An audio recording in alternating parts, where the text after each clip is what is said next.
going to do to get that dream from something you just think about to moving it into an action plan? Do you have a 20-year plan? Do you have a 5-year plan? Do you even know what you're going to do next week towards your goals?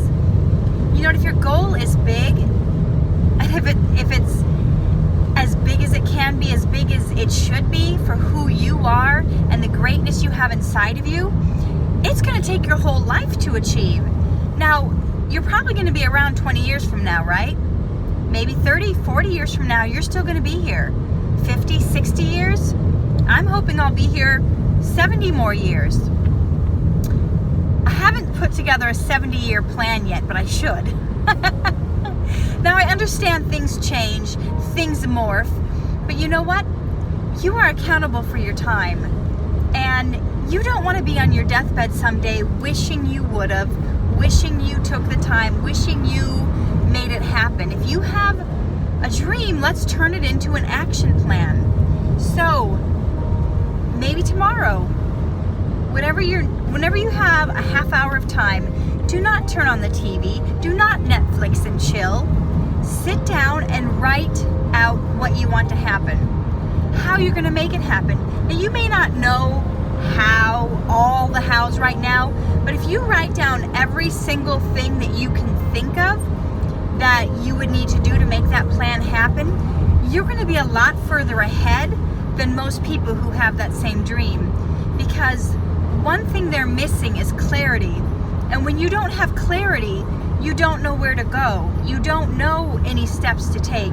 You just sit around going, man, I wish I could have that thing. You watch an actor on the screen, oh, I wish I could be in movies like that. You see some sports player and you wish you could be on the team. But what are you doing to make that happen? And I know I talk about this a lot, but I haven't talked about it when it comes to longevity. So I understand sports careers are shorter, but how can you parlay? Maybe you're in a professional sports team for 7 years before your body's had enough. Maybe it's 10, maybe you're lucky and it's 20, I don't know. But what is plan B? And I don't mean plan B as in plan A didn't work. I mean, what is the next phase? You may not be on the field your whole life, but how do you parlay that experience into something else you want to do, something else that you love that's going to give you that kind of joy and impact? Like, what are the phases? If you're a ballerina, you can't do that all your life. I'm sure there are some senior citizens ballet groups out there. But my point is, what do you want to be doing in your 30s?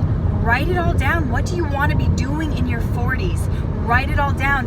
What can you see yourself doing in your 50s, in your 60s, in your 70s? And don't tell me you're going to give up when you get to the 80s and just sit in a rocking chair. If you've got your brain power and you've got vitality, you know, don't let your vision drown, but float to the surface. If you still have a pulse, then you still have a purpose. So we're not going to give up on our dreams just because we get some wrinkles on our face. We're not going to give up on our dreams just because we gain 30 pounds. We're not going to give up on our dreams because our hair turns gray and we suffer from the furniture syndrome where our gravity takes our chest and puts it in our drawers. We're not going to give up on our dreams no matter what this superficial shell looks like, because you have brain power.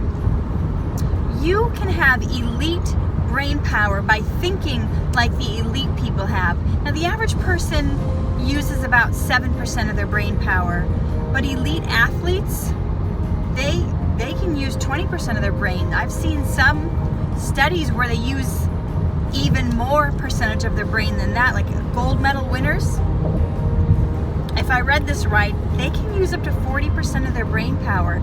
So how can you think in the realm of how champions think? What do champions do to prepare that's different than how you're preparing? What can you do each day? And what kind of plan can you have for each year and each decade? You know, there's some cultures, some Asian cultures, I can't remember if it's Japan, but they make 100-year plans. The people who plant certain groves of trees, I heard recently that people who plant pear trees, that the pear really starts producing the best amount of fruit when the tree is about 100 years old.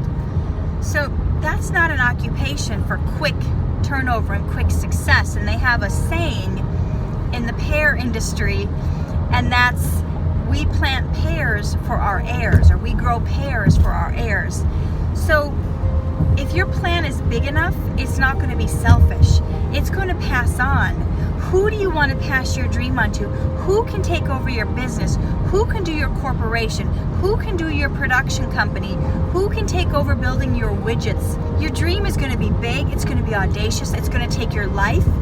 And if it was worth spending your life building, then it's going to be worth passing on. So think about that. What is it that you can do, that you can plan out, that will eventually, that your children and your grandchildren and your great-great-grandchildren can benefit from, because you were the visionary. You left a legacy that had your family set up for life. And it doesn't have to be necessarily financially, but mindset, vision, dreams. You can pass this stuff on, and you do that mostly not by talking about it, but by modeling it.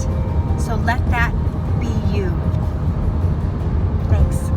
Hey there, it is Katherine Norland. I hope you enjoyed that video. And if you did, please hit the like button and subscribe to my channel. And if you guys think that this video would bless somebody else or that they need to hear it, please hit the share button.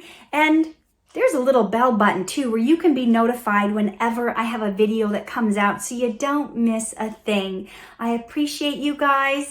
Remember, always live true, love hard, shine bright, and I will see you in the next video.